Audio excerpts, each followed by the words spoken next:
Hello everyone and welcome to today's online class for class 12.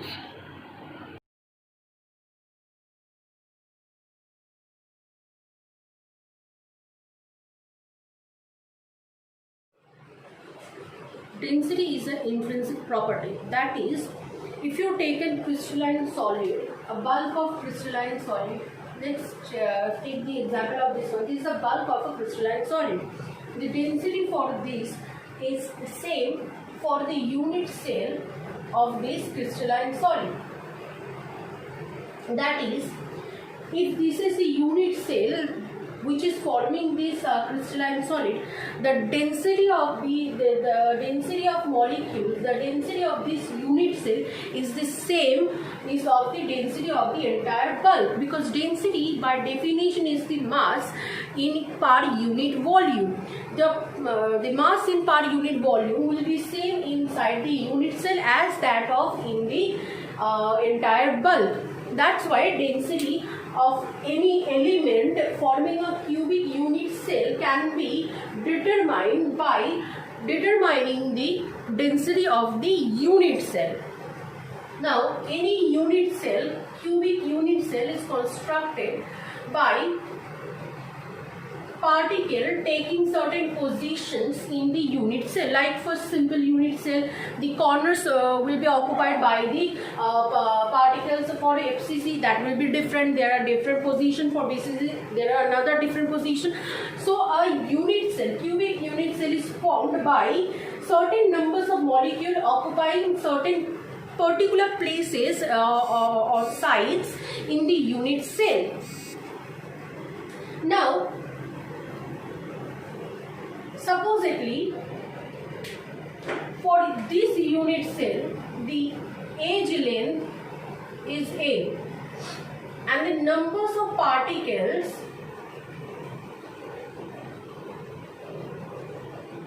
inside the unit cell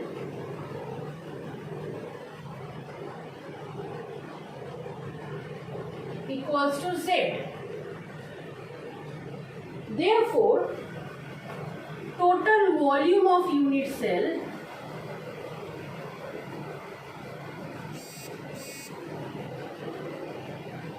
A cube.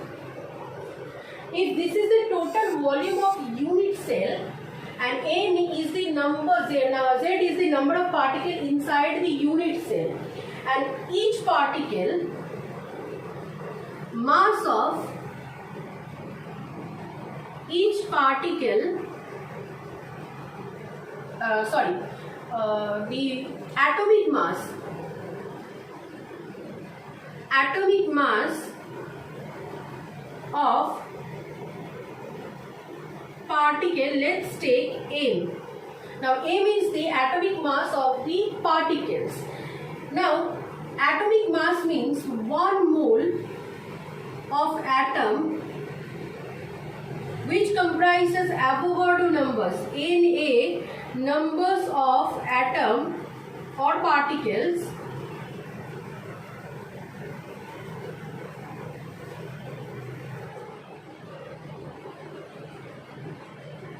Na numbers of particles, the mass of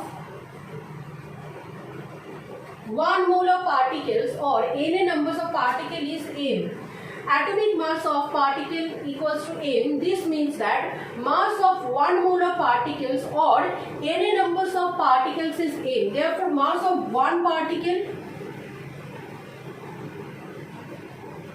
mass of each particle, by unitary method we can find out M by Na.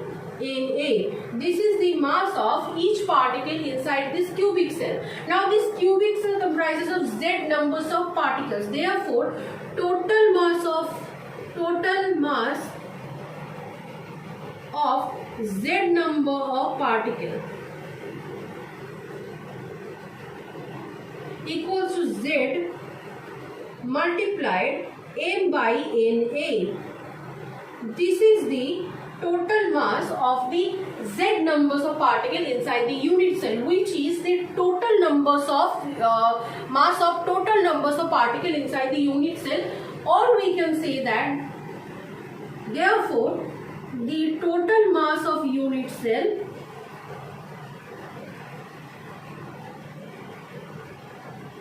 equals to Zm by Na. Therefore, the density can be represented.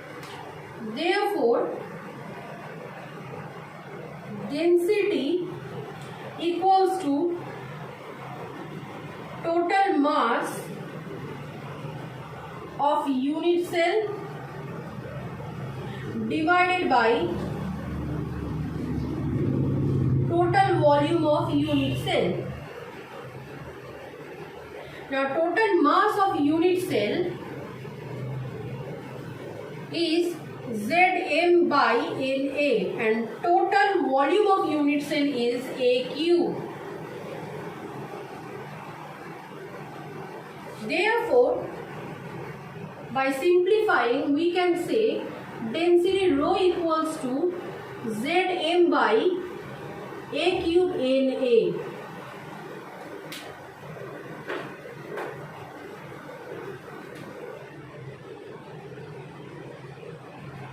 This is the expression for the density of unit cell when an element forms a cubic type unit cell.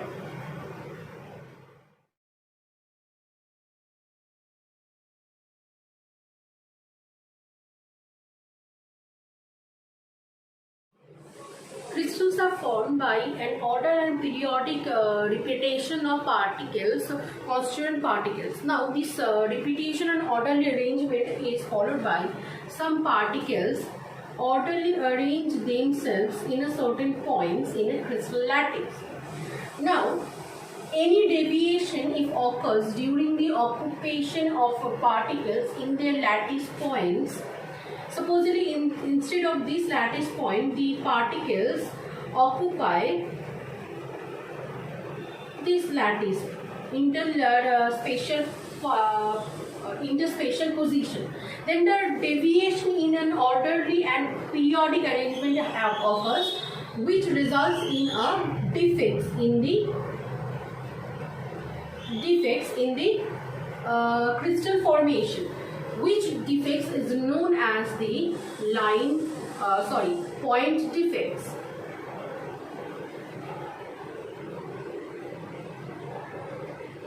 Now, after the periodic and orderly arrangement of the particles in the lattice points, a linear structure is formed. After the formation of this linear structure, then an orderly and periodic repetition of this line structure is occurred.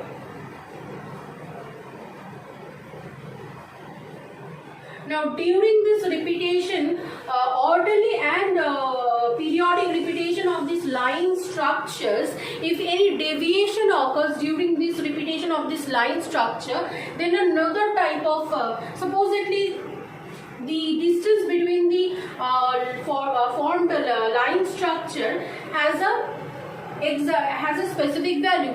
The next line structure, instead of that specific distance, come closer with the previous line, or maybe be far apart from the previous line structure, which will create a deviation in the crystal form. This will give rise to another kind of deviation known as line defects.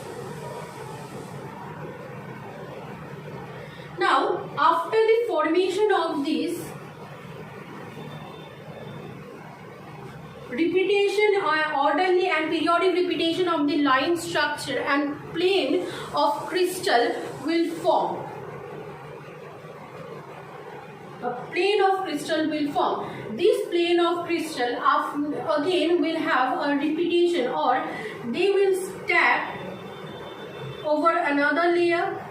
Another layer will be stacked over this one, and so on, and that will make a three-dimensional bulk of crystalline a crystalline structure. Now, during this stacking of this planar plane of crystal solid, if any deviation comes, then defects will be observed in the entire bulk of the crystalline solid that is being formed. This type of defects is known as, that's why, plane defects.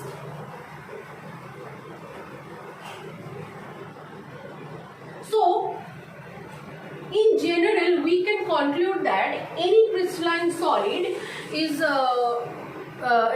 constructed by a periodic and orderly arrangement of its constituent particles.